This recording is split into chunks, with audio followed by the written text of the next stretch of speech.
மீன ராசிக்கு இந்த ஆண்டு இதுவரைக்கும் இருந்த போராட்டங்கள் எல்லாமே நிவர்த்தி அடையும். உங்களுக்கு புகழ், பட்டங்கள், செல்வாக்குகள்லாம் உயரும். குடும்பத்தில் மகிழ்ச்சியோடு இருப்பீங்க. நிம்மதியான நிலைமையில் இருப்பீங்க. சனி பகவானோட சஞ்சாரம் 12ஆம் இடத்தில் இருக்கிறனால உங்களுக்கு ஓரளவுக்கு நல்லது நன்மை நடக்கும். அதுபோக குடும்பத்தில் மன நிம்மதியோடு இருப்பீங்க. இந்த ஆண்டு ராகு பகவான் உங்களுக்கு ஜென்மத்தில் இருக்கிறார். அதாவது 7ஆம் கட்டத்தில் இருக்கிறனால சில விஷயங்களை உங்களுக்கு தூண்டுவார். அதாவது தவறான விஷயங்களை தூண்டி அதை செய்ய வைப்பார். அதே இது கேது பகவான் உங்களுக்கு அதிலிருந்து கெடுத்து விட்டு உங்களுக்கு நன்மையையும் பாதிப்பார்.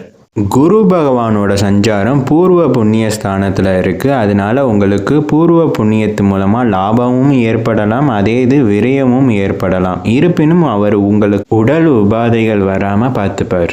இந்த ஆண்டு உங்களுக்கு விரயங்கள் ஏற்பட்டாலும் புதிய வாய்ப்புகள் கிடைக்கும். வாய்ப்புகளை பயன்படுத்தி கொள்ளுங்கள். மேலும் நன்மையை பெறுவதற்கு முருகப்பெருமானையும் பகவதி அம்மையாரையும் தரிசனித்து வந்தால் நன்மை கிடைக்கும்.